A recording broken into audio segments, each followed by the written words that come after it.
Hey guys, just a reminder, if you want to hear all of these wonderful B Plus podcast episodes completely ad-free, make sure you head over to Patreon. You can subscribe for as little as $1 a month up to $10 a month, where anything you want to help us with, it really helps out. It's going to help us grow the site. It's going to help us redesign some things, and everything that we get through this and through the advertising as well is all going straight back into the podcast so that we can get Aussie Graps out there for the rest of the world to hear about, for the rest of the world to see, so we can grow this mission of watch global, support local, and build indie wrestling.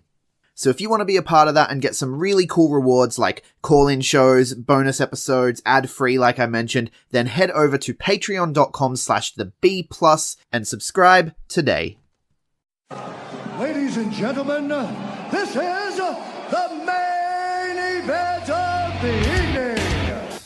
Hold one, Andre! You're not good at this. Get out. Let me tell you a personal story about Vince McMahon. You just made the list! Oh my God! Sorry, no speak English. Dummy! Goodbye and good night. Hold two, on bar! It's still real to me, damn it! Dummy! Yeah. This is the worst town I've ever been in. Hold three, Tomas covers, three-handle family Gradunzel. Mamma mia! And now, Unchained.media presents the B Plus Podcast with your host, Greg Unchained. It's me, Austin! It was me all along, Austin! number four, armbar. I will never retire! I still got 200 more. I got 200 more holes to list. All right, ladies, gents, and non-binary friends, welcome to another B Plus podcast. I'm your host, Greg Unchained. Today is Wednesday. You know what that means.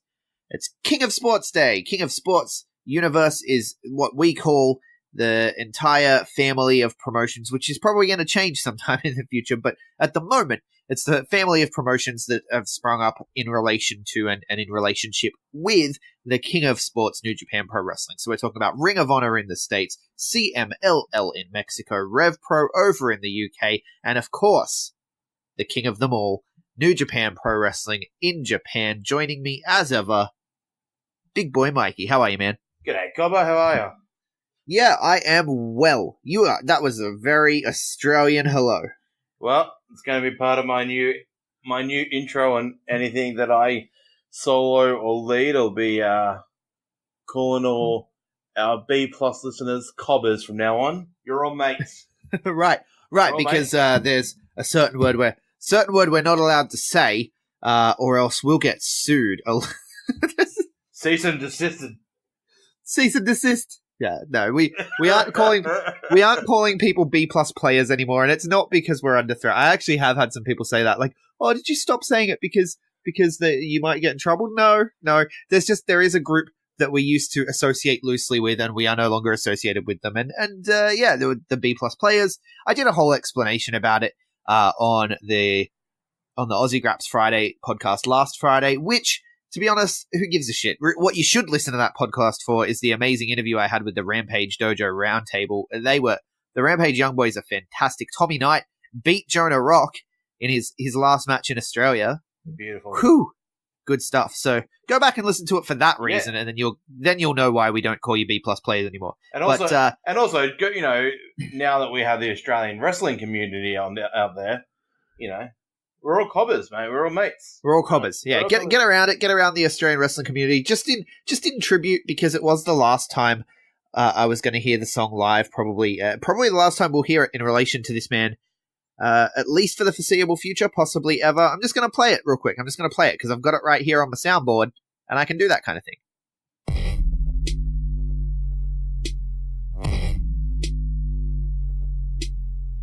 It goes.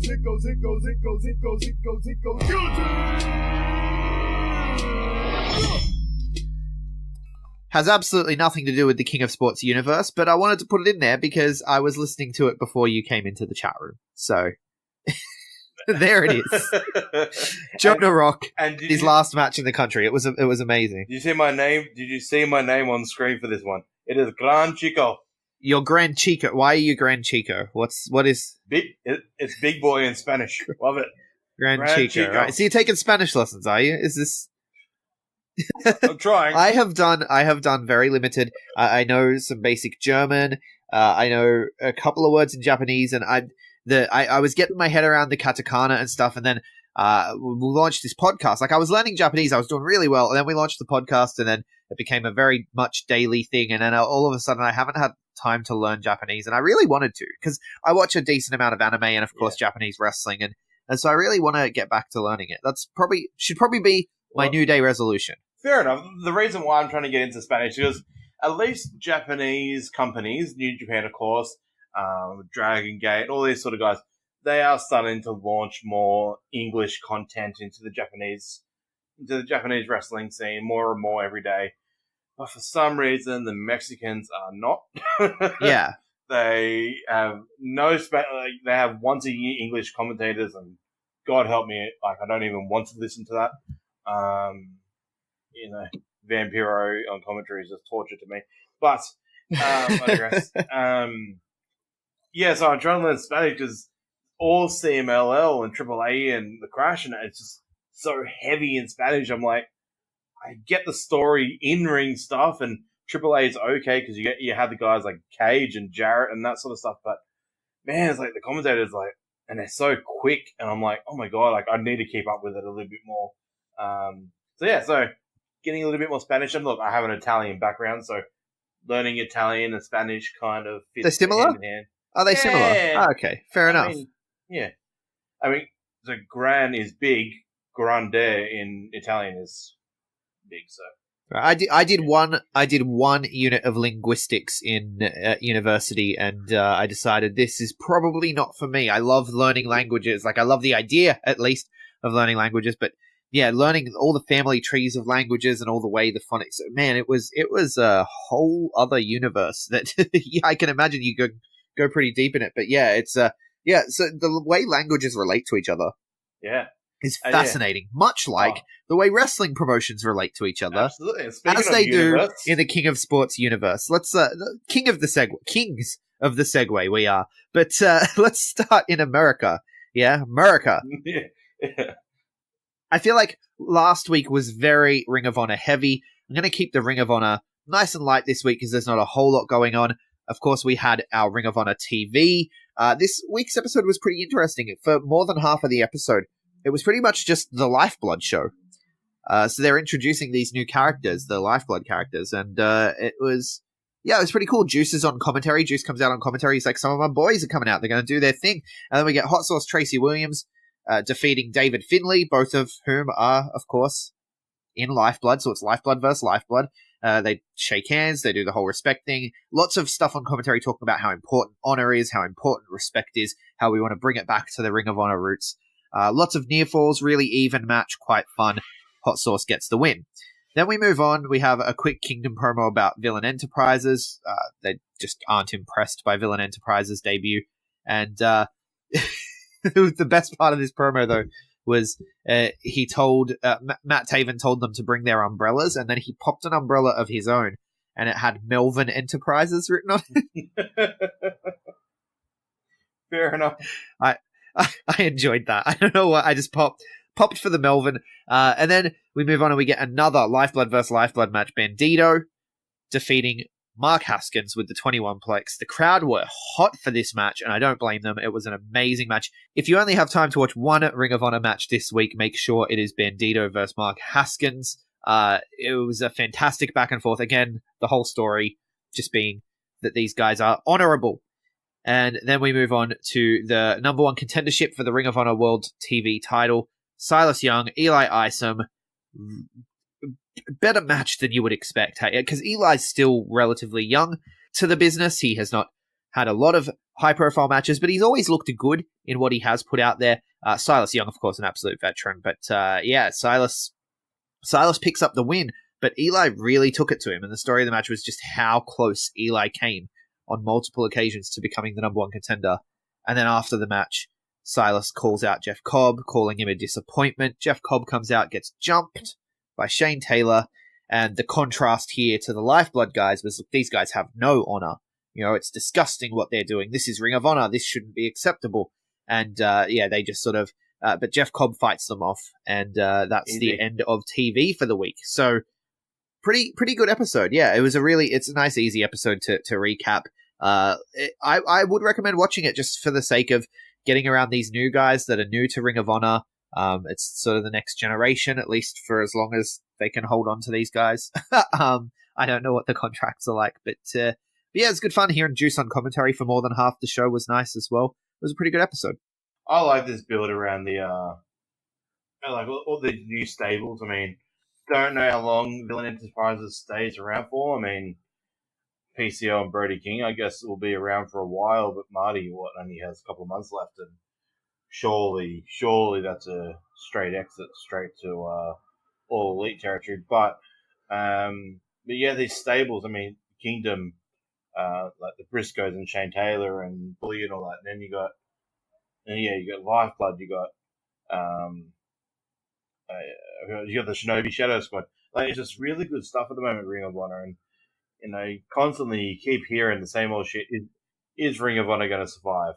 If you look at the cards ready for this weekend, which we're going to obviously touch on for the Bound by Honor shows, fuck, they're strong as, and I know how popular the Bucks are in that, and Cody and that. Like, we all love them. Like, they're all great, but fuck, I reckon it's great.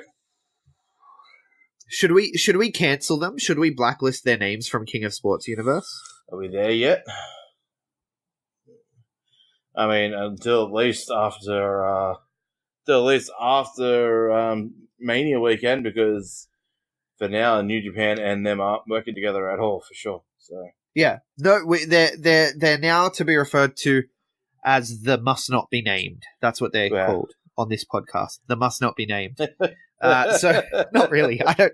I love the Elite. I watched Being the Elite today. It was probably the highlight of my day. Anyway, there is some news though around Ring of Honor before we move on. PJ Black. They've announced now PJ Black has officially signed with the company. So he's made a few appearances here and there. And but yeah, he's officially signed. We kind of knew this already. Like your Uncle Dave had already reported it.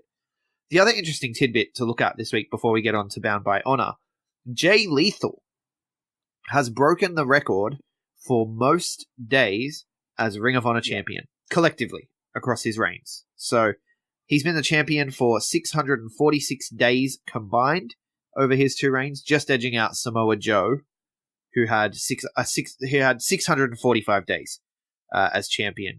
Do you know how many reigns Samoa Joe had? I'm going to be just I remember him. I remember seeing that the Samoa Joe reign, but it's a crazy stat. Good on Lethal. He has some years in Impact, but pretty much he's been loyal to Ring of Honor since day one. It was one time.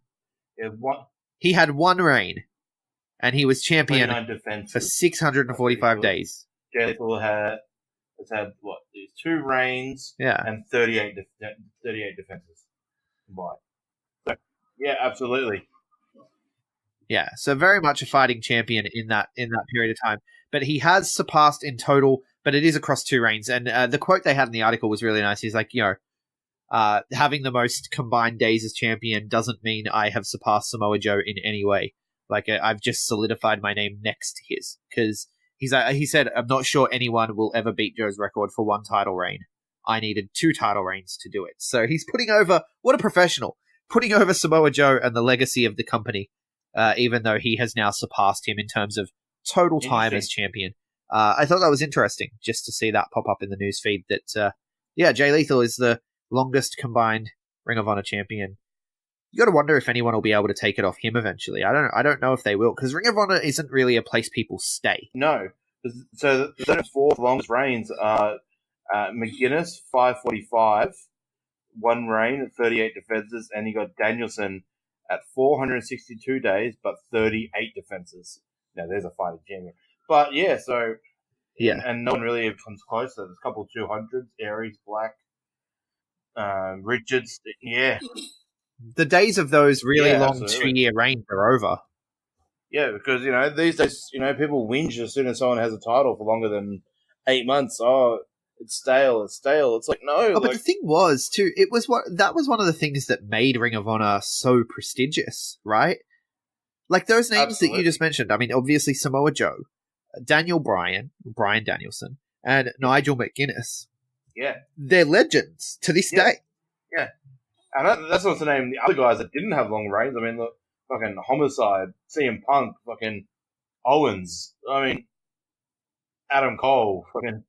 It's a pretty crazy list that have been through Ring of Honor. But let's take a look at this coming weekend. Bound by Honor, we got 2 shows coming up this weekend in Florida. I don't understand why they do things the way they do. They do their TV tapings before their live events. So they tape their TV, and then we watch a live event, and then the TV tapings come out after that. It's such a weird way to do it. Like, do the live event on night 1, and then tape the TV on night 2, right?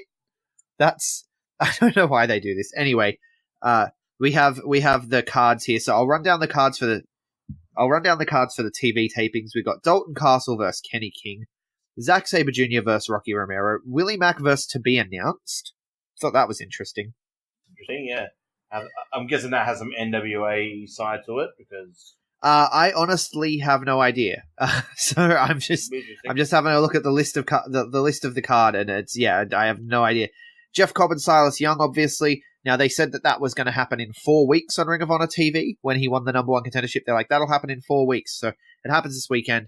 If there's a title change, we'll probably end up having to talk about it because we'll see live events, right? So This is the weird thing. But Jeff Cobb versus Silas Young, you got to think there's not going to be a title change there anyway. They want Jeff Cobb to look really dominant, and they're building him in that way. So we also see the 6-man tag titles defended on the TV tapings. That's the Kingdom taking on Villain Enterprises, Marty Scurll, PCO, and Brody King. I expect Villain Enterprises to win that one. Shinobi Shadow Squad taking on the Briscoes and Shane Taylor, obviously getting murdered. Roosh comes back to Ring of Honor TV, taking on Hot Sauce Tracy Williams. I wonder if Roosh is going to be an extremely dastardly heel in the vein of the Plague, or if he will line more up on the Honor side of things. It's very curious to see. I imagine he's going to go dastardly heel, right? And have some matches with Bandito and what have you. Yeah, that's going to be interesting because he is part of the history of a stable that doesn't have respect for authority type thing. That's pretty much the Bernable's thing, whether it's Japanese or Mexican. Yeah, they don't even have respect for the titles that they hold. As long as they look cool doing it, it's like, that's the thing. I love it. But, yeah, I don't know. I reckon I might start him off as face, but then I'll get him heel quite quickly. And he's so exciting. I don't know if the American crowd's going to let him be heel. Like, he's such an exciting in-ring talent that I don't know. The Americans are gonna. It's like Penta. Like there's other companies have attempted Penta heel, and it just can't because it's just too fucking good. It's gonna be interesting, but yeah. Well, I don't know enough about him to say either way, but I'm interested to see what happens with it. And of course, the last match on the TV tapings, Jay Lethal, and Jonathan Gresham are teaming up again to take on Coast to Coast. And I think that Coast to Coast might actually lose this because, and I know he's the world champion at the moment, so that's one reason why they should probably lose it. But the main reason I'm looking at here is we've talked about before what is left for Jay Lethal in Ring of Honor. Did you know he's never been the Ring of Honor Tag Team Champion? No, really? Wow. Yeah, he has never been. He has never been a Ring of Honor Tag Team Champion, so he doesn't have that Grand Slam Championship. That's just Christopher Daniels. So, it would be interesting to see him here possibly go for a little run with Jonathan Gresham towards those tag team titles. So I think that they'll pick up a win here over Coast to Coast. And it's a good way to keep Jonathan Gresham nice and hot too. Yeah, when he's not losing to Mr. Roberts. Jay Lethal. Looking good. Yeah, but then the actual Bound by Honor event, of course, Zack Sabre Jr. is taking on Colt Cabana. That's going to be a very one. Like, that is a mix of styles if you've ever seen it. Well, it's like Zack Sabre Jr. versus Toru Yano, really. Yeah. Well, Colt Cabana can wrestle. Like much like Toriano, he can wrestle, but he likes to do the fun stuff. And Zack Sabre Jr. is very much not interested in fun, so it's good stuff. The best comedy happens when you're against a straight man, right? That's why we love Jack Bonza so much when he goes up against Big Fudge, right? It's highly entertaining when someone takes themselves seriously, which Zack Sabre Jr. certainly does. So that's going to be good.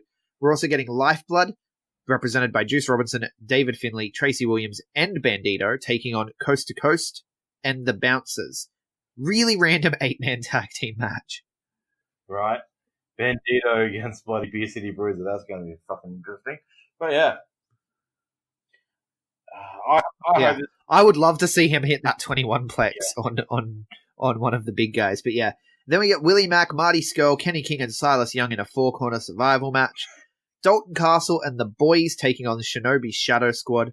Jeff Cobb taking on Rocky Romero. You'll remember, of course, Rocky Romero won the Proving Ground match at Honor for All. I think it was Honor for All. I forget the names. They all have honor in them.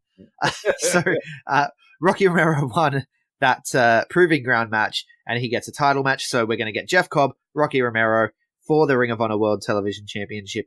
Rocky Romero is going to get destroyed. It's going to be great to watch.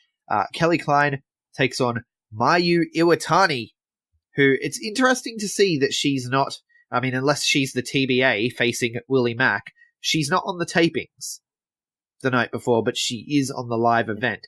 Why you would fly Mayu Iwatani into America to have one match when you could have her on the tapings, I have no idea. Mayu Iwatani is a star, but she's going up against Kelly Klein for the Women of Honor Championship. There's actually no matches for the Women of Honor on the TV taping, which worries me a little. That means we're going to get like 4 weeks of TV without any Women of Honor, unless they just haven't announced those matches. Maybe because Mayu Iwatani is set to win the title. I don't know. But it's interesting because the Women of Honor sort of haven't had much going on. And since Kelly Klein became the champion, they've been pretty invested in her story with her whole Camp Klein kids and all that stuff happening. And her sort of learning how to be this heel that she's become. I don't know. It's just weird to me that there's nothing on the tapings. Like, Ring of Honor were one of the first, main American companies, really outside Impact, to really start putting an emphasis on the women's division. But yeah, they still kind of don't feel like, WWE are doing more with the women's division, and that's, scary to say, but, Ring of Honor were doing so well with Women of Honor, and yeah, like to see 4 weeks of tapings with that one Women of Honor match is kind of...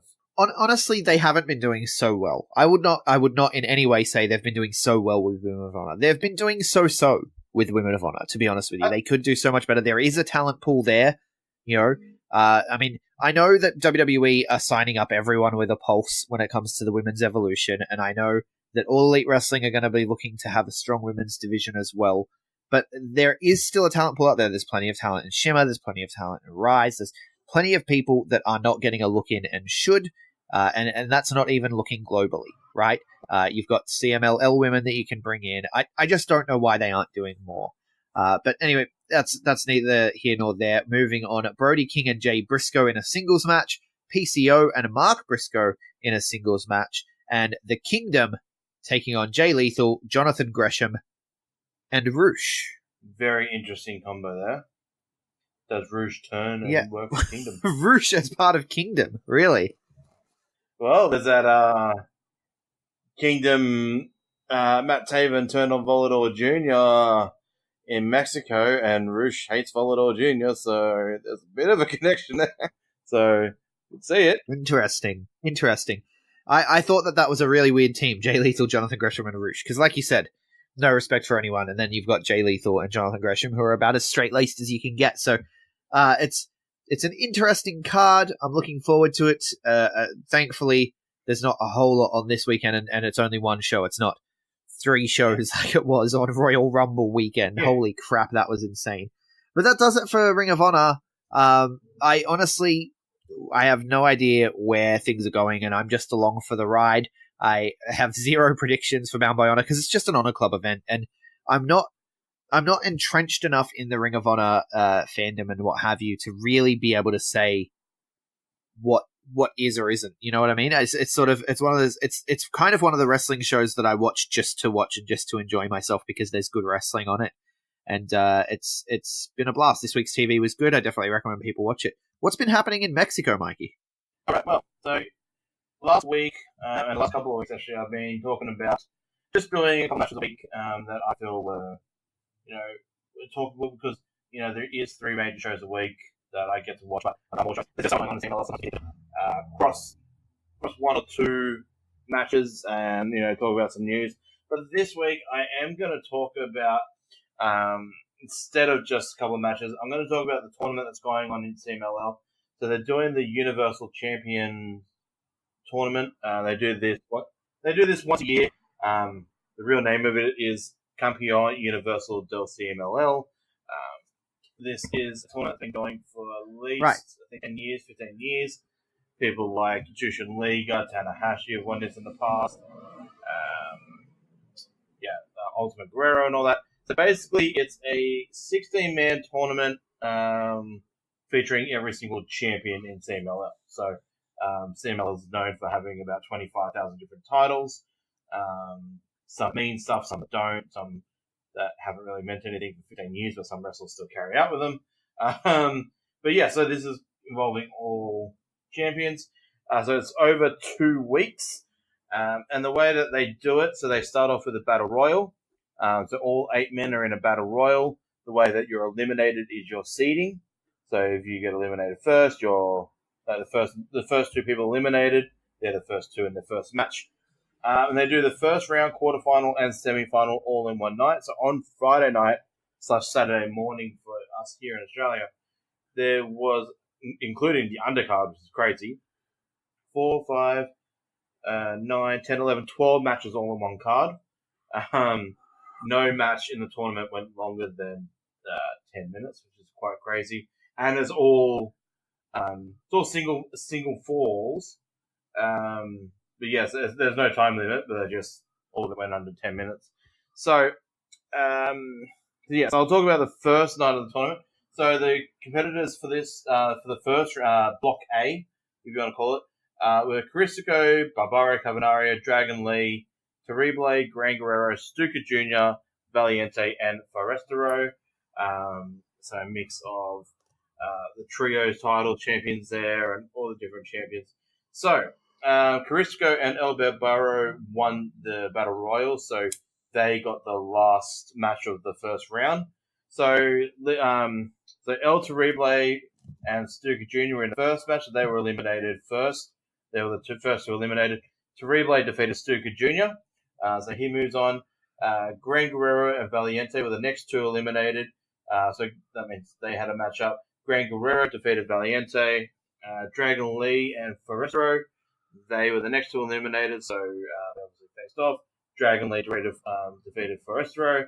And then in probably the most surprising result already of the tournament, so Caristico and Barbaro Cavernario for winning the Battle Royal, they got the last match of the first round. But Caristico went over Barbaro Cavernario, which, reading a lot of tweets, people are very shocked that they haven't put Cavernario later into the tournament because he is one of the stars that they're trying to build around. As good as Caristico is, guys like Caristico don't need tournament wins. They're incredible guys on their own. So it's crazy that Barbaro didn't get to go ahead in this. Yeah, but sometimes you want to make sure that the tournament retains its credibility by having someone who doesn't need the win. Right? Yeah. It's a double-edged sword because if you just have newer guys that it helps to boost them up, it stops boosting them up if that's all it's used for. You need to have some name guys win it from time to time as well. Right. So the 4 winners of the first round are Terrible, Gran Guerrero, Dragon Lee, Caristico. So there's 4 pretty strong names in the CMLL roster. And so then they got the quarterfinals. So Terrible faced Gran Guerrero, and Terrible won that. And then Dragon Lee defeated Caristico, which Dragon Lee would have loved that. As Mystico, his brother, and Caristico are not friends at all. So yeah, and then they went to the semi-final match, which Terrible defeated Dragon Lee. So El Terrible is going to be in the final, which baffles me that Dragon Lee's not in the final. But yeah, so they just smashed through this tournament in one night. Next week, there's the next 8, which is going to be crazy. Like, it's just nuts that they do this over the space of 2 weeks. So yeah, so that rounds up Block A for this week. So yeah, so Terrible comes out of Block A as the semi-final winner there. So he'll go to the final. Next week, the Block B, which consists of Volador Jr., Niebla Roja, Diamante Azul, Soberano, Ultima Guerrero, Sanson, Mephisto, and Quattrero. So another 8 big names there for next week's tournament. Yeah, it's just fantastic. So really good matches. Maybe 1 or 2 matches for me was slow. Like El Terrible and Stuka was a little bit slow. Stuka's a little bit of an older guy. Terrible is a little sloppy these days. Little bit slow, but other than that, like Dragon Lee versus First Row, it's only a 5-minute match, but fuck, they killed it. Yeah, I'm just loving CMLL at the moment. I love tournament play. I always do. Another cool little moment from the night I just want to talk about is they had a 6-man standard, best 2 out of 3 falls match earlier in the night, a good 12-minute match. This was Atlantis Jr. and Niebla Roja. So Atlantis Jr. actually hadn't made his Arena Mexico debut. Like when he was over in Fantastic Mania, he hadn't made his main roster debut basically at CMLL. So that was his intro to the main roster in New Japan, which is kind of crazy. But he teamed with his old man here and Niebla Roja. They took on and defeated the team of El Hijo del Villano 3, Mephisto, and Villano 4. So El Hijo del Villano 3 is obviously the son of the late great Villano 3, one of the greatest heel luchadors of all time. Right, which we should say that's what El Hijo del means, son Yes. of. The son of El Hijo del Park, right, is the son of La Park, etc., etc. Yeah. Yes, some companies do, Volador Jr., some do El Hijo del... I think most of the time the El Hijo part is legit, so I think it's a legit son. But then again, Atlantis Jr. is Atlantis' real son, so I don't know. Sometimes they do it, sometimes they don't. But yeah, the story behind this is Atlantis Jr. versus Villano 3. So Atlantis and Villano were very old school rivals, and from all accounts, I've been reading up some stuff. They look like they're going to go full head of steam with Atlantis Jr. and Villano Jr. basically, Villano 3 Jr. So it's going to be fucking cool to see, these grandkids and kids, all these legends that. That's what I love about Mexico and Japan. I love seeing these young, like the sons and the grandsons of great names, and they start getting built up. Some make it, some don't. Some live up to their expectation. Some go straight past. I mean, look at someone like Eddie Guerrero. As good as his dad was, and as good as all his uncles were, he surpassed everything that was Guerrero named. So, but yeah, so another awesome week in CMLL. I look forward to the rest of that tournament next week. I find it very interesting how much family in the business happens in Mexico. I mean, it happens in America too. It happens everywhere, right? Where people go into the same business as people go into the wrestling business after their parents were in the wrestling business. I mean, you've got the whole Hart family. But I don't know, it happens less in America, really. Who have you got? You got the McMahons, you got the Jarretts. Yeah. You got, the Poffos, I guess. You got the Rhodes. Oh, there's a fair few. But I just feel like it happens so much more in Mexico. 4 members of the same family. You got a dad and 3 sons all wrestling in the same roster. I mean, you got Bestia Del Ring. Then you got his kids, Roosh, Dragon Lee, and Mystico. They're all 3 big names, and you got Atlantis. Hang on, I thought Dragon Lee was related to. Oh man, it's so confusing. Ask me the question live on podcast. Give it to me. Didn't you say that Dragon Lee was related to like Pentagon and Phoenix, or was he related? No, he's related to Caristico or someone. Mystico. Dragon Lee and Mystico are brothers of Roosh. Man, see, because they all cross over, because one of the Dragon Lees is now a Mystices, and one of the Charisticos is used to be Sin Cara, but is now Charistica Raka. All right. And there's just so many of them, and they change their names and their masks, and I can't do it, man. I want to so bad, and it goes so over my head every time. Give me 1 minute, I'm going to nail this. No, this is so bad. This is going to end poorly. It's not going to end poorly. All right. So the original Botchkara was originally Mystico. That was his original name. He went over to WWE to try his luck over there. So when he went, as Mexico does, because a mask means more than the man under the mask, they created another Mystico, which is right now the current Dragon Lee. He went over to America. He failed, became famously known as Botchkara, unfortunately, poor bastard. Wait, and he's the one related to Roosh? No. Okay. He came back to Mexico. He went to AAA first, I believe, or kind of the independents. He went back there. He couldn't have the name Mystico. He couldn't have the name Sin Cara, so he went under the name Mrs. S, or however you want to say it. So he went to AAA as Mrs. S. AAA now own the Roast and Mrs. So CMLL own Mystico, WWE own Sin Cara, AAA own Mrs. He went to go back to CMLL. However, like the current Dragon Lee was the Mystico, and now he had to create a new character. So he created Caristico, Cara, Istico, Caristico, makes sense. So he became Caristico. But yeah, so the Dragon Lee right now was Mystico 2. So this is Mystico 3 right now. I think it is officially Mystico 3 right now, who is Dragon Lee's brother. And then, yes, Roosh is the big brother that, well, not the big brother. I think he's the younger brother, actually, but he's the bigger one. He's the big, beefy one. So you can understand why this is so confusing. Absolutely. Right? So yeah, it is confusing, but let's go somewhere where it's less confusing, like the UK. UK is not confusing whatsoever. But yeah, where David Starr is just David Starr. El Phantasmo is not Hijo El Phantasmo. No. Where the most confusing thing is Great O'Khan and what the fuck he is. That's where I want to live right now. Let's go to the UK. But I do recommend you guys getting onto a really cool website called Lucha Wiki. One of those typical wiki pages. And it is so fucking detailed in the history of the families. I promise you, get in there, you'll get lost like in a rabbit hole for hours reading that shit. Finding all the descriptions. I can't take it. My mind can't take that level of information anymore. I'm numb. I'm numb just from hearing you try to explain the path of the one guy through WWE through back to CMLL to AAA to back, and I can't. I literally cannot. I am overwhelmed. I'm having a panic attack. It's time to move on. Promotional consideration paid for by the following.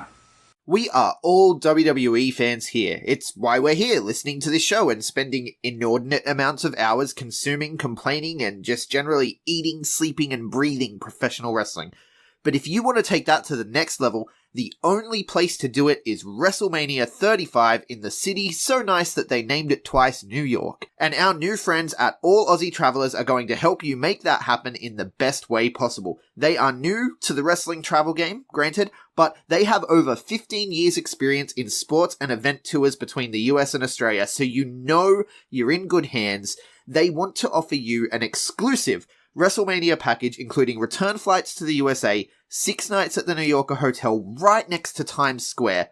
And the thing that sets these packages apart are the VIP suites that AAT have secured for WrestleMania. So that's, of course, the Raw after WrestleMania. So not only are you going to go to the Hall of Fame, not only are you going to go to WrestleMania 35, but for NXT TakeOver, SmackDown Live, and the Raw immediately after WrestleMania that next night, you are going to be in an exclusive VIP suite that is not normally available to the public. But AAT, they got it locked down. They got it waiting for you with your name on it, your own private entrance, your own private toilets and bar, as well as an unparalleled view in the most comfortable seats in the house. You can experience WrestleMania weekend like never before. all at really competitive prices. So head over to All Aussie Travellers on Facebook, hit that like button, send him a message, send an email to Jack, that's JAAK, at allaussie.com.au, and let them know the B Plus sent you.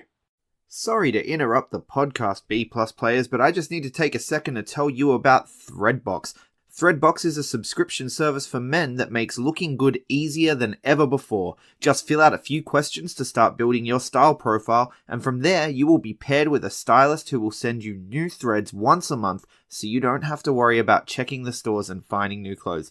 It's like having a personal shopper and stylist at your fingertips, and you just sit back, relax, wait for your awesome new gear to arrive in the mail. They sent me a box this month. I got a new pair of jeans. I got 2 shirts. You can check out the unboxing video on the Facebook page.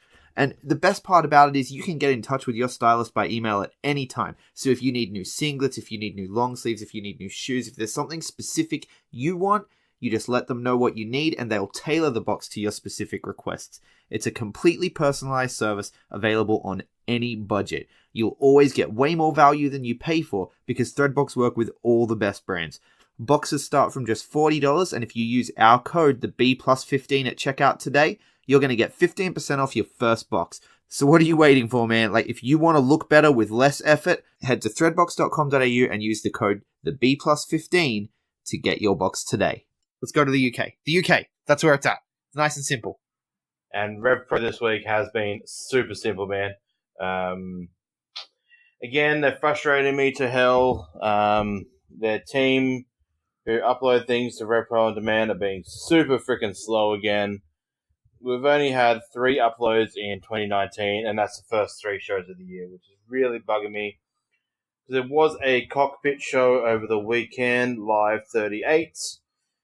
It's killing me, man. Like, these lineups are freaking awesome, and I want to watch them, but they're not allowing us to because reasons unknown for their internet team. But however, I digress. So yeah, they did have a cockpit show over the weekend, which, by all accounts, was a solid show. No title matches, nothing too out of the ordinary. Just a really solid cockpit show. I've got the results. Do you want the results, champion? Yeah, man, let's go through them. Like, it's one of those things where obviously it's hard to comment on because we haven't watched it. I'm only halfway through New Year's resolution anyway, so even though they're going slow with their uploads, there's been so much happening in wrestling that I still haven't watched the last one that they have uploaded, and I still haven't gotten around to WXW's Back to the Roots either, which has been on my list for a while now, but it just keeps getting bumped for other things that are happening right now. So it's hard to comment on, but we can have a look at the results and see what we think. Yeah, absolutely. So the results are as follows. RevPro Cockpit 38. El Phantasmo defeated Rob Lias. Curtis Chapman defeated Michael Oku. I'm not too aware of Michael Oku. I don't know much about him. Josh Bodum defeated Lucky Kid from WXW fame there. Chris Brooks defeated Shigeru Iri. MK McKinnon. Irie. I'm telling you this every time. Oh my god, I'm going to get slaughtered. MK McKinnon. Ready? Let's do it together. Shigeru Iri. Irie. I think. I mean, I'm not an expert, but that's just how I think that it's said. MK McKinnon did defeat Gideon Gray. The controversial Sami Zayn at the moment defeated you. David Starr defeated Jackson Stone in a non-title match. And Aussie Open defeated Team White Wolf, A-Kid and Carlos Romo. So, interesting card there. Nothing out of the ordinary. No Great Khan this weekend because he was on the road with New Japan in the US, which is cool. I mean, some solid results there. Nothing, like I said, nothing spectacular. Lucky Kid coming from WXW there. He's a solid talent. I love Lucky Kid. Don't know why they've got him losing to Josh Bodum on a cockpit show, but I digress. Another solid show. They have announced, again, it's been very slow with the announcements for high stakes. I don't know why. Obviously, we know about Ospreay versus Park, and we know Sami Zayn versus Zoe Lucas for the RevPro Women's title. This week, they announced 2 more matches since we've podcasted last. MK McKinnon versus Great O'Khan has been announced. I've seen a lot on the RevPro fans page that they're expecting this to be Great O'Khan's first official loss. We'll see how that goes. And El Phantasmo has got a one-on-one with MJF, who is making his RevPro debut, which is very interesting. I look forward to that high-stakes card, but it's still 2 weeks away, but the matches they still haven't announced all the matches, which is crazy to me. Yeah, it's really cool that MJF is making his way over there, though. I'm very interested to see how that goes. I feel like the UK crowd won't be super high on MJF. Yeah. Because they're more of a work rate crowd. He is more of a microphone fuck you guy. And I think that's going to work great. He's going to get a lot of heat. But I don't know if it's the right kind of heat. Exactly, yeah. It's going to be very interesting. I'm expecting a certain other match to get announced. I don't know if it would be for high stakes or be for in the future. But I imagine Zack Sabre Jr., spoiler alert for the next segment, Zack Sabre Jr. will be defending his never title, my lord. He'll be defending his RevPro title against Evil. I feel Evil get a shot at the RevPro title. Don't think he'll win it off him, but I think that's going to happen, which will be interesting. Which is, again, very simple week in RevPro. You touched on Great O'Khan. Let's go back to the US and talk New Japan. I know that sounds weird, but bear with me. Let's go back to the US and talk about New Japan. I know you have some strong feelings. Yeah, because I'm really frustrated because obviously a lot of the shit going into the New Beginning in US shows were, oh my god, they're weaker shows. It's just pretty much Ring of Honor light. It's just pretty much New Japan Ring of Honor. There's nothing special about it. But from all accounts, all three shows were fantastic. But nothing's been uploaded to New Japan World yet. I don't know. Is this just... Are these Road 2 shows that kind of they want to forget about that due to all the dramas? They just want to forget about it and move on and not talk about it. But it sounded like it was a great tour, and all the matches seemed like they were amazing. There's 3 nights worth of results. I don't know if you want me to run down all the results, but no. We don't need to. We can look at any highlights. Nothing really happened though, so I feel like even though the shows look great in terms of quality matches and what have you, I don't think anything really happened worth noting, and I don't think anything is going to be canon either. No, there was a title match on night 3, which was the Tennessee show. And I think that was the Juice and Chucky T title defense, which Juice obviously retained there. But yeah, there's nothing really. I'm stoked that Great O'Khan was on this tour, but don't get me wrong. And I love the look of a lot of these young lions, the LA JoJo young lions. They look very, very promising. And there's some interesting names like Harlem Bravado was on these shows. Here's an old bloody Chikara name. Is it Bravado's Chikara? Oh, the Bravado brothers. Oh, Harlem Bravado. I thought you said Hayden Bravado. Oh, sorry, the Harlem Bravado. And yeah, like Harlem and Lance. Yeah. Which is, strange to say him on a New Japan show. Was it just Harlem, or... Yeah, just Harlem on... Was it Harlem and Lance? Yeah. No, just Harlem. Okay. Well, yeah, because, they've worked... he's worked Ring of Honor before, so... Yeah, so maybe they just kind of called him in for a show just to... How about Great O'Khan beat him, so... Good. They did have the Chaos versus Lifeblood elimination match on night 3. That looked like it was a lot of fun. So, but yeah, like we said, there's not a lot to really sort of talk about with the US shows. It's the weekend in Japan, in Sapporo, which has all the highlights. But I'm just frustrated that even if you wanted to treat these as Road 2 shows, just call them Road 2 shows and put them in the US. They're basically Road 2 shows. Just I don't know, we still could have uploaded them because they seem like great cars. From all accounts, I've been reading things. People are just saying that they had such a good time. Juice was absolutely like a star on the show. Juice looked like, he was a headliner and he looked like a headliner. And I like that. I want to see more of Juice headlining. We know you're talking about Ring of Honor stuff before with Lifeblood. Like, I really want them to do Lifeblood stuff in New Japan, by the way.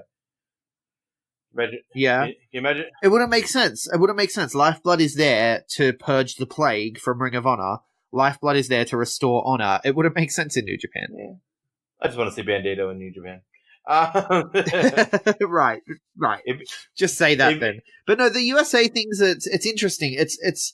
I mean, we talked about it last week, right? Like, the cards look like they're going to be good, but they're not really New Japan shows, but that's okay. It's still going to be a New Japan show, even though it doesn't have New Japan talents. Right. It's hard because for me, the product of New Japan before the US expansion was what was making them popular in the US. I don't know, like, am I tripping out that with all this US stuff, like, great that they got the LA Dojo guys, like these Clark Connors and Carl Fredericks and that. They're all fantastic talents from the look of it. And it's great that they're working.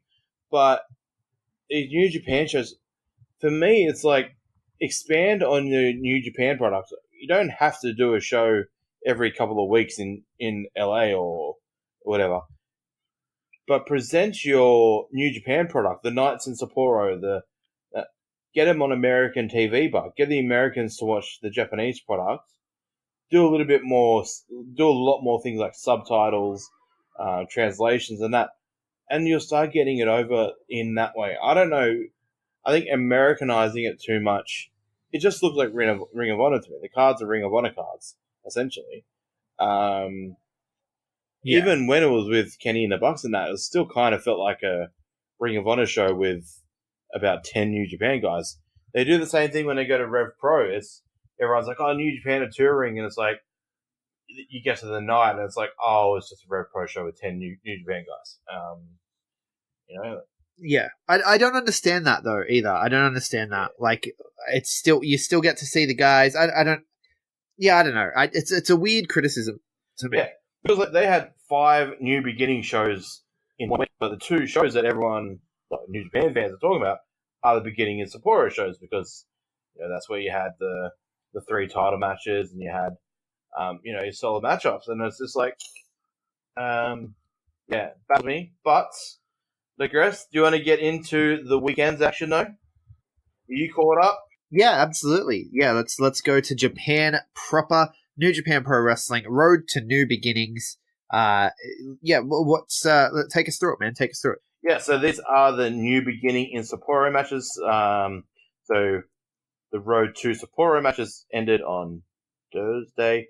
There was, weirdly enough, a title change on the Road 2s. Let's talk about that before we get into Sapporo. That's why I took you to the Road 2s. I didn't take you to the New Beginning in Sapporo, man. Listen to my segues. I know there's dear listeners. Let's pull the curtain back, dear listeners. Cobbers. We are having technical issues. Sorry, Cobbers. We're having technical issues because Mikey has terrible internet. It's a problem we are working on rectifying, but it has degraded over the last 4 weeks to the point where sometimes when Mikey's talking, this is what I hear. And vice versa. I'm sure Mikey hears me go robotic sometimes too because of the internet connection. And so even though on the recording it comes through clear, sometimes I don't know what Mikey said until I'm editing. So if it seems at all like there are issues in our communication, it's not us. Our flow is a little off because of the terrible internet, but we're working on it. We're getting it fixed. We're upgrading Mikey to a better internet, hopefully. An update, I have changed my screen name on Zencastr to fuck you, Optus. Hashtag do not sponsor me, Optus. I'm done with you. No, it's getting really frustrating. But, yes. New 6-man tag champions. Most violent players. Love it. Very fun. I love this team, the most violent players. Very old school. Taguchi, Makabe, Yano. Just a load of fun. I wasn't expecting it to go down like that on a Road 2. I was expecting it on later on. I don't know, but I digress. We're going into the New Beginning weekend with new 6-man tag team champions, which is fun. But yeah, it was a shock. It's like legitimately a shock. It's not something that you expected to happen at all. It takes you off guard completely when you hear about it.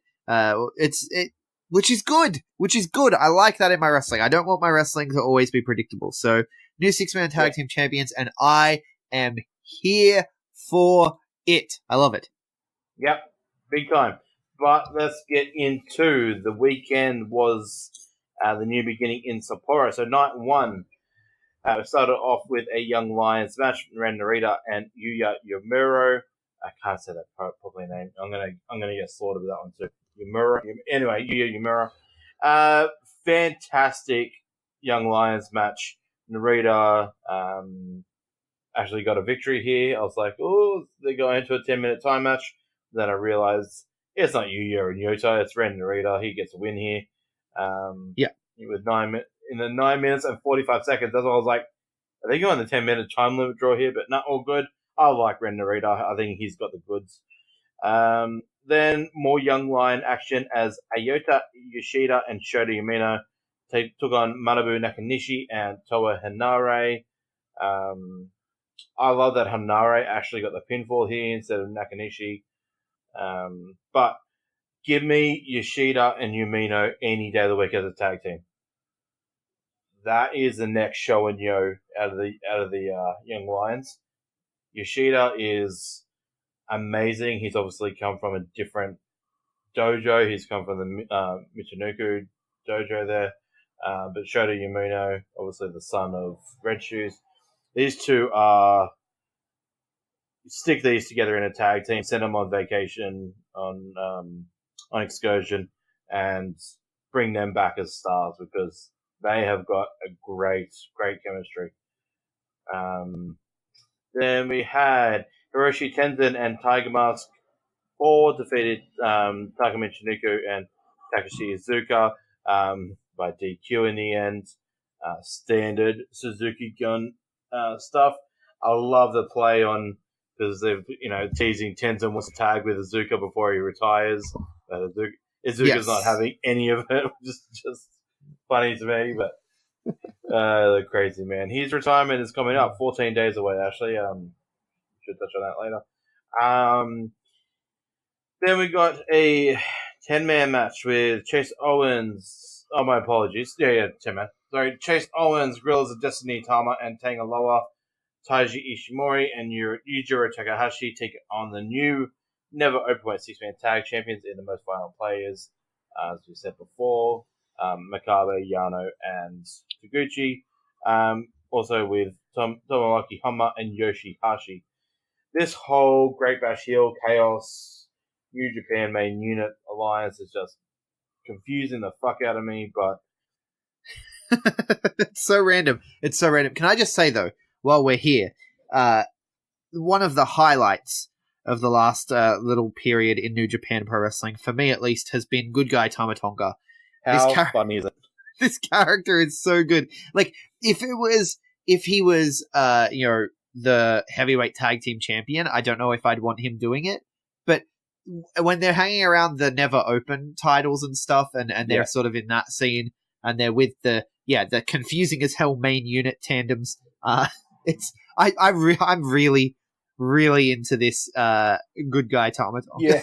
Which I think at the beginning, I was like, I don't know about this Good Guy Tama Tonga bullshit, but I'm well and truly on board at this point. Fucking oath. And we'll touch on it more with Night 2 because Night 2 got even kind of funnier / scarier in the post-match comments. But so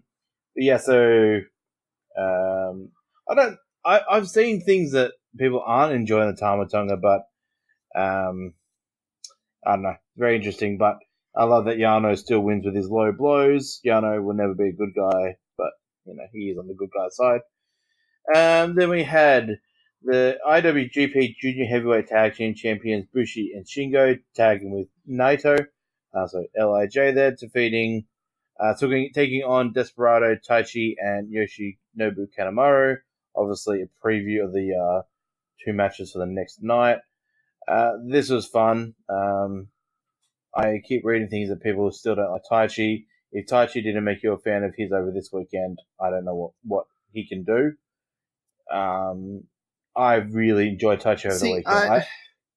I feel like Taichi is a solid mid-card Yeah, guy. I mean, he's never going to be a main guy, but I've really enjoyed him over the last couple of weeks. He made himself look like a credible. Well, I'm not going to spoil it there, but he really built himself as a credible threat to Naito's title, and he looked like a guy that could hold the IC title. And if you said Tai Chi and IC title even about 12 months ago, I would have just come fuck off. Like Shota Umino has more chance of holding the IC title right now. But I digress. I really love Tai Chi, but this was a really fun match. Yeah. Look, I don't not like Tai Chi. It's just that I don't think he's. I know some people, like, he has some really hardcore fans. Tai Chi has some really hardcore fans, so I don't want to upset any of them. But I am not one of them. I enjoy his shtick. I enjoy his work. I think he's a solid, but he's just, I don't know, some people feel like he's been robbed, he should have had a win, all this sort of stuff, and I'm just like, he's there. He's okay. He is, to me, he is Kofi Kingston, right? Entertaining, good at what he does, but not a top guy. Does that make sense? Yeah, poor Kofi. No, yeah, I know. No, but that's the thing is, I love Kofi Kingston, and he's built a great career for himself, but he's not a world champion. And you know what? With both these guys, with Kofi Kingston, with Tai Chi, with, I don't know, I'm trying to think of someone else who's similar. But, any of those people who I would put in that category, I'm happy for them to prove me wrong. I want to be proven wrong, right? Like, I probably, once upon a time, before Stardust, at least, I probably would have put Cody in the same category. And I am so happy to be proven wrong. And now it looks like Cody may be a man who revolutionizes the wrestling industry for decades to come. And it's like, good. When I say something about these people, I want them to prove me wrong at the end of the day. So, you put Rusev in that conversation too? No, Rusev is a guy who is incredible. I mean, this is WWE stuff. Rusev is a guy who is incredible and has just been used terribly. Yeah. But anyway, I digress. Obviously, so Suzuki Gun won that match. Obviously, Bushi is a pinata there. Took Tai Chi's backdrop driver, which I love Tai Chi's finisher there. But anyway, moved on to Minoru Suzuki taking on Sonata. Again, a preview for the next night in the tag title match. I really enjoyed this. Solid 20-minute match. I love both of these guys in single action. Unfortunately, ended with Sonata getting a Gotch power driver, which is still probably my favorite power driver in the business. There's no more dangerous looking power driver than the Gotch power driver. But yeah, I love this as Minoru Suzuki. It just showed his sadistic side even more, and I loved it. Yeah, definitely. Then we got Evil taking on Zack Sabre Jr. Now this was part of the segue from before. So Evil defeated Sabre with Everything Is Evil, getting a pin over Zack Sabre Jr., who is British Heavyweight Champion at the moment. Does give Evil a stepping stone to get a shot on Zack Sabre Jr. for that title. So I expect that to happen soon, which would be good. Evil and Zack Sabre Jr. have really good matches. Don't they? Oh, they're amazing. Oh my god. They're just really good together. They mesh so well. And this match has obviously been coming for a while, this proper one-on-one. This stems from October when Jericho interrupted it. This has been building for a while, which is great. Then the headliner match was Fale and Jay White taking on the dream team of Hiroshi Tanahashi and Okada. Yeah, it's so crazy that they're teaming together. I still can't get past it. Like when I look at them, it's like, was this the match where he debuted the new hair as well? Yes, the red hair. The red hair, yeah. How good does it look? I wonder what it means. Hair color changes can mean stuff. He's chaos now. Yeah. Fuck him. He's unofficial. He's unofficial chaos. Wow. It's because what else could it mean? No, I think it means that he's a good-looking, fashionable man who wanted to change his hair. That's what I think it means. I don't think there's a deeper meaning behind it. Although with New Japan Pro Wrestling, you never know. It's quite possibly foreshadowing for a heel turn. Never know. You know, it's just as likely. There's two options. He's a man who likes to look different from time to time, likes to change up his look, likes to experiment with his sexiness, or they're foreshadowing a heel turn. Either one is just as credible as the other. But I'll tell you what, one thing that is credible is how good Jay White is looking as well. He is... I know there's the rumors out there that supposedly he's just going to be given Kenny Omega's storylines and everything that basically Kenny Omega is left behind in New Japan is everything that Jay White's going to get. I don't care. I love Kenny Omega. He's one of the best talents in the world, in history. I love him. But Jay White, I find him to be so entertaining. I could watch Jay White. I could listen to him promo all night long. I wouldn't get sick of it. Yeah, let's talk about how dominant Jay White has been. I'm a bit concerned because obviously his title match is coming up. I'm a bit concerned with how dominant he's been, that the only way for Hiroshi Tanahashi to get his heat back is because he's been beating him, he's been taking the title from him, holding it up, doing all of the stuff that just says, I am better than you. And he has looked better. He has Hiroshi Tanahashi's number.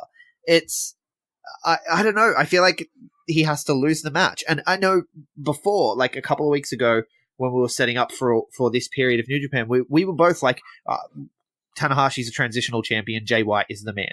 And they're going to put it on Jay White sooner than later. But I don't know, maybe they're going to stretch this out. Maybe they're going to make us want it more. I don't know, because he's the heel, so we don't really want it. And I feel like the most effective thing would be for them to have him stomp all over Tanahashi and then win the title and, make a statement, like a real fucking statement. But I feel like, and maybe it's my WWE brainwashing programming, he's been so dominant in the build, he must lose the match, right? Is that just my WWE brainwashing? Is that all that is? Potentially, but I genuinely believe Jay White is walking in as a champ. I mean, walking out as a champ. Yeah, you think he'll walk out with the strap? I hope so. I really, really hope so. I think that I mean, the build that they've had for this guy over the last year. Yeah, it's been a year probably that they've known they were going this direction. Well, they probably didn't know they were going this direction so quickly. I think they thought that Kenny would still be around, but the build that they've had to make him the next top gaijin, the next top heel, the next, like, he has done the work. Just listening to his interview with Jericho, did you have a listen to that one on Talk Is Jericho? I haven't yet. I've heard it's amazing, but right, yeah, no, it's a fantastic talk. He has some really hilarious stories from the time in the dojo and answering the phone and not speaking Japanese and everyone ribbing him. And yeah, there's some really good stories in there. So I 110% recommend listening to Talk Is Jericho with Jay White. But as well as that, he just talked about like his confidence from last kingdom to this kingdom and how much he's grown. And Jericho obviously was there and he's like, yeah, I've seen it. I've seen how much you've become, because Jericho likes to put himself over in everything. So I'm surprised he didn't somehow be like, I'm glad I made you so confident by being there. But it's a really good listen. And he has come into his own, and New Japan have done such a brilliant job of building this character and making him the next top guy. I feel like in my bones, I need him to walk out as the champion because it's been so perfect and so beautiful. But I'm scared because New Japan can, at times, look at Naito, they can be trigger shy. They can be cautious. There's reason behind some of their triggers, though, like their trigger shies. Like a lot of people were frustrated about Okada's reign and why didn't they pull the trigger? When Kenny actually, no pun intended, when they actually pulled the trigger with Kenny, that moment was beautiful. And it was, 4 wins, they were 3-0, 1 win, 1 loss, and one draw or something, whatever it was. And that end was just perfect. I don't know, with you, do you want Jay White to walk out as champion straight away? Or do you want him to win either the New Japan Cup or the G1 and look dominant there? No, I want him to win straight away because he's the heel. I don't want to have to wait for him to win. That's what you want for the babyface, right? You want the anticipation and the release. With the heel, I just want him to run all over everyone and stomp Tanahashi and take it. And It looks like that's what's going to happen. But at this point going into the match, he's not even the underdog, you know? No, not at all.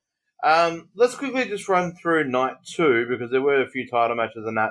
I'll just run through some of the other results.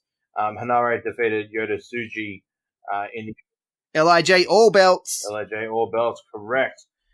So we had Hanare defeat Yota Tsuji in a technically still or untechnically Young Lions match. Hanare is still kind of somewhat is a Young Lion. Yoshida and Yumino tagged again, taking on Manabu Nakanishi, Tiger Mask again. So Tiger Mask and Nakanishi picked up the victory there. Then we had the Tenzan and Narita taking on Takamichi Nuku and Izuka. Again, another disqualification on behalf of the Suzuki Gun Boys. I don't know where this leads to. Hopefully, they do give Tenzan and Zuka one tag match. It'd be nice to see, but I don't think they'll do it. But then we got the Gorillas of Destiny, Taiji Ishimori, and Takahashi taking on the most violent players and Honma. This was really fun. Now, this is the one I want to talk about. The Yano won with another cheap roll up. But it's the post-match comments that got to me on this one. So, post-match comments, Tama came and just said, this whole good guy thing is, it's like, oh my god, this whole good guy thing. And then Tanga Loa walks out and he's just like, if he wasn't my brother, I would have killed him by now. It's just like, are they teasing a Tanga and Tama breakup here, or is there something bigger in play? I don't know. Right. I haven't had the time to check out the post-match comments, so I'm not sure. I'd have to hear it and see it from them. Tanga's getting very frustrated. It's like, it's interesting to see. I don't know, you got a big Bullet Club block party coming up in about 8 weeks in WrestleMania and that. I don't know. Bullet Club story still goes on. It's still Bullet Club. Yeah. Will it ever end? I don't think it will, and I honestly think that's a good thing. Yeah. I think Bullet Club should stick around for a long time. They're a good team. It's a good faction, and I like that they reinvent themselves. Until Fale and Tama leave Bullet Club, they will always be Bullet Club. Or if Carl, yeah. Do you feel like the OGs are once again falling by the wayside though? With with Jay White, sort of, it's like what do they do? They start this thing. And yeah, they started it around Balor, right, to protect Balor and get Balor to the title and stuff. But then they're around AJ, and then they're around the Bucks and Kenny Omega, and then it kind of gets taken over and taken from them, and they just now. I mean, they took it back, but not for long. Not for long. It's Jay White now. It's not. I don't know. It's just Jay such an White interesting and Ishimori's Bull Club now. They're the two. Ishimori is a junior champion, which is pretty important to the history of Bullet Club. And Jay White, having those two strong guys, that's the leaders of Bullet Club now, essentially. But yeah, and Gato. You want to know something? I think that history is going to look so kindly on Tama Tonga, right? And I think that's why he doesn't give a shit. I really do. He has so many haters, and he just does not give a shit. And I think it's because he can look at his career and go, look at the stars that I made. Right? And you can't argue with him. He's there for the rise of Devitt. He's there for the reinvention of AJ in Japan. He's there for the rise of the Elite. He's there for the rise of Jay White. He is integral to all of it. Yeah. What a legacy this dude has. Part of that, amazing legacy. Yeah. Oh, of course. Yeah, both of them. Yeah. I do forget. No. Fale doesn't work as many matches now, probably shouldn't. Yeah, but but the legacy that they have, it's insane. What they have done for Japanese pro wrestling, and then to talk about Bad Luck Fale and legacy and his whole thing with the Fale Dojo and opening up the gates to Australia and the pathway there for talent to go over to Japan. Gino Gambino, Robbie Eagles, potentially upcoming the Phillip brothers. There's some young boys that are over there now that you're seeing pop up every now and then as young boys that are New Zealand guys that have come through Fale. Just the legacy that these guys have had, and people can trash talk them all they want, but these guys have done phenomenal things. Yeah, I mean, look, Hanare and Jay White, two guys that have come out of Fale. Of course, yeah, of course, yeah. It's insane, and it makes me happy, and I'm glad that they can just shrug off the haters because look at their work. I don't know, people are so negative, and it bums me out. Look at their work, man. It's insane. I'm happy for them, but keep going with the show. Yeah, I derailed us. Sorry, once again. I just get excited about good guy Tamatonga. I get excited. He is a good guy. I'm on board. I love Tamatonga. Again, always. Yeah. I'm proud to wear my I wore my God shirt to the Riot City Wrestling show, and I'm proud to wear it. I wear that shirt everywhere. Wonder if he'll create a good guy Bull Club good guys and Bull Club bad guys. No, we'll get sidetracked again. Just the good guy club. Tama and Robbie. That's it. No. All right. And then speaking of the bad boys side of Bull Club, you got Fale, Chase Owens, and Jay White with Gato taking on Tanahashi, Okada, and Yoshihashi, the Dream Team plus Hashi. Yoshihashi was the one who submitted in this to the TTO, but again, Bull Club coming out of that looking strong. And then we get LIJ versus Suzuki Gun spread into 3 different title matches.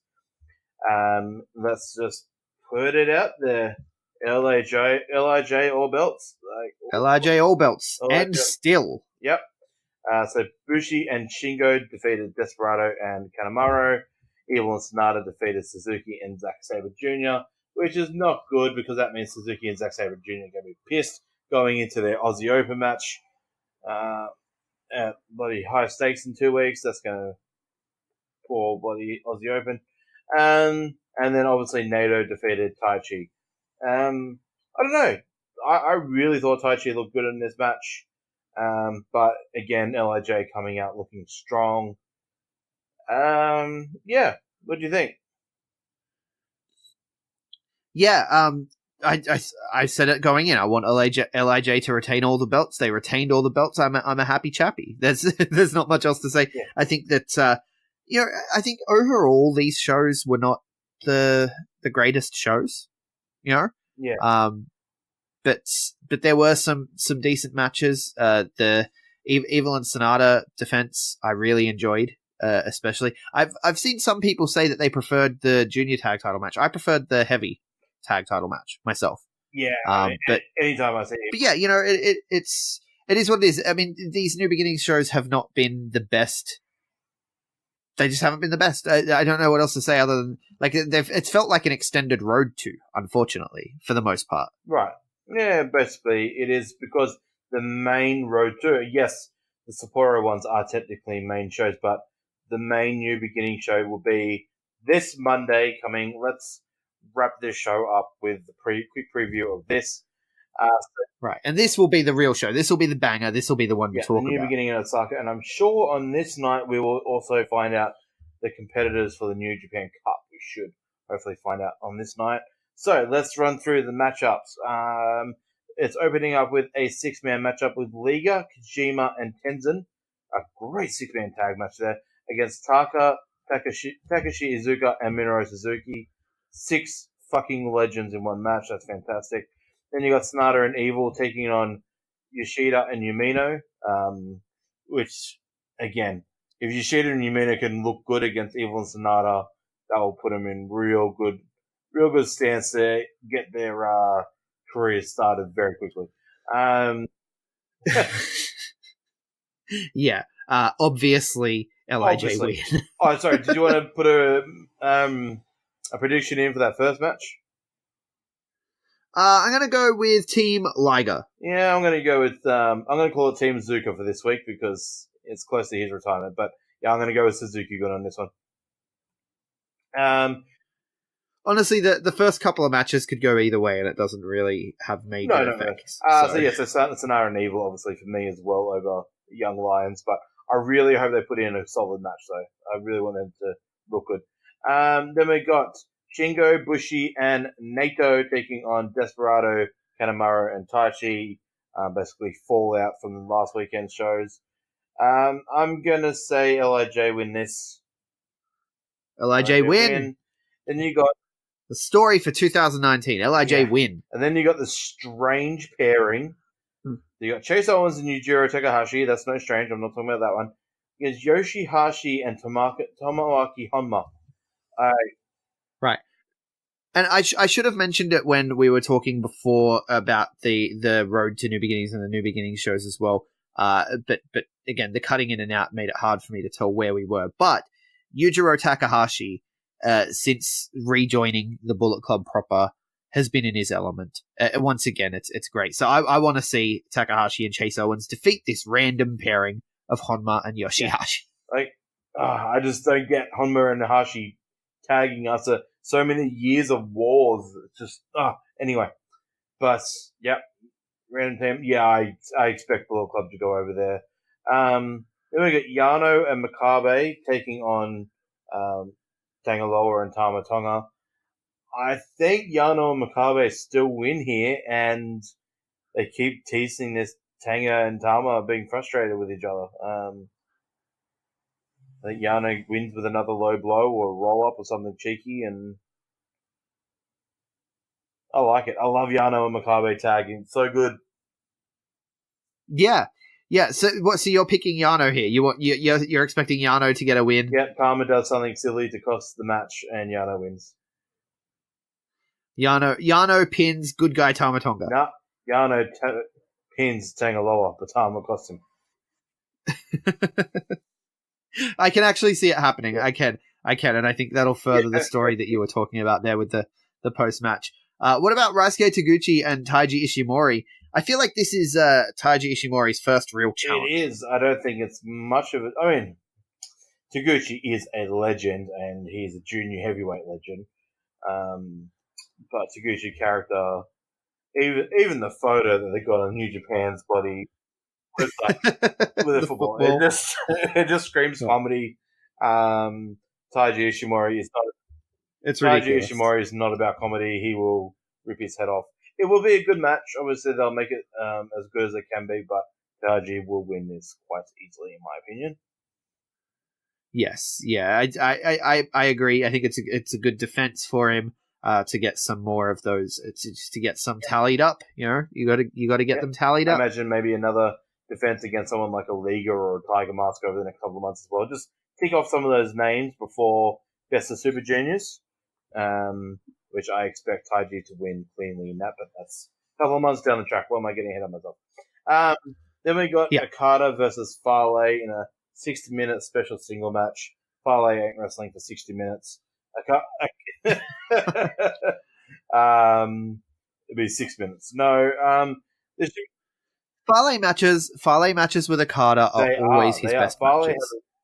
They have a really good chemistry. Fale has a really good chemistry against Okada and Tanahashi one-on-one. Like, don't know what it is that's different about everyone else, but he always looked good against Okada or Tanahashi.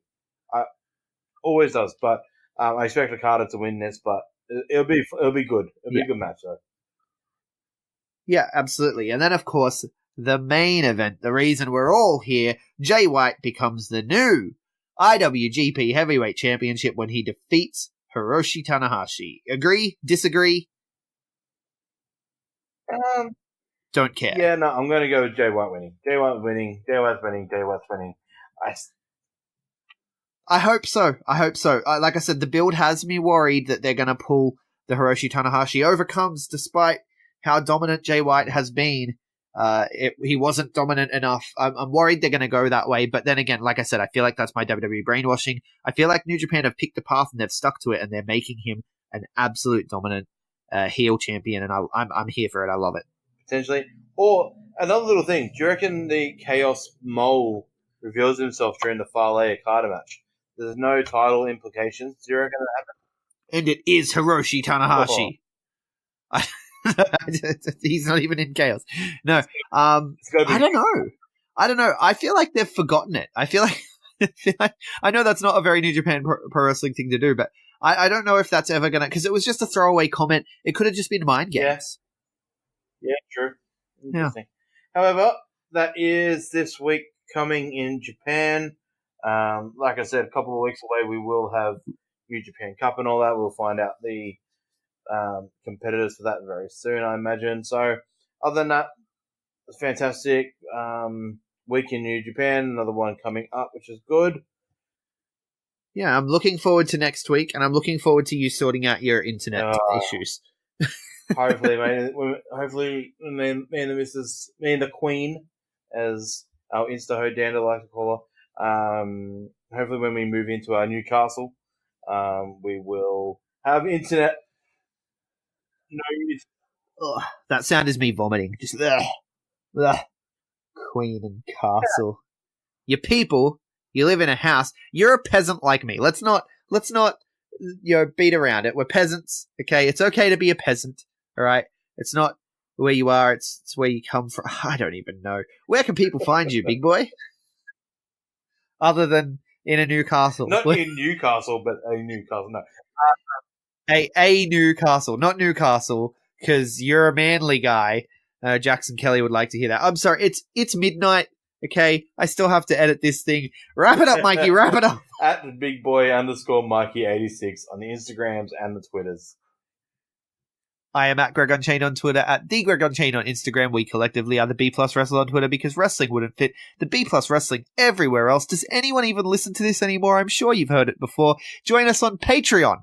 If you haven't heard it before and you want to get around our mission of watch global, support local, Patreon is where we do it. Every single dollar that comes in goes to building this platform so that we can expose more wonderful Graps fans to the amazement that is Australian professional wrestling, Aussie Graps, as we call it here. Get around it, like, share, subscribe, 5-star review if you like what we do. And, as always, thank you so much for listening.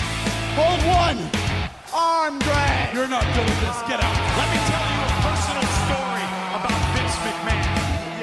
You just made the list. Sorry, no speak English. Dummy. Goodbye and good night.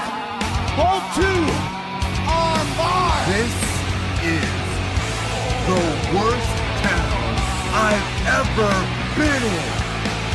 It's still real to me, damn it. Dummy. Hold three. The moss covered. Three-handle family grudungle.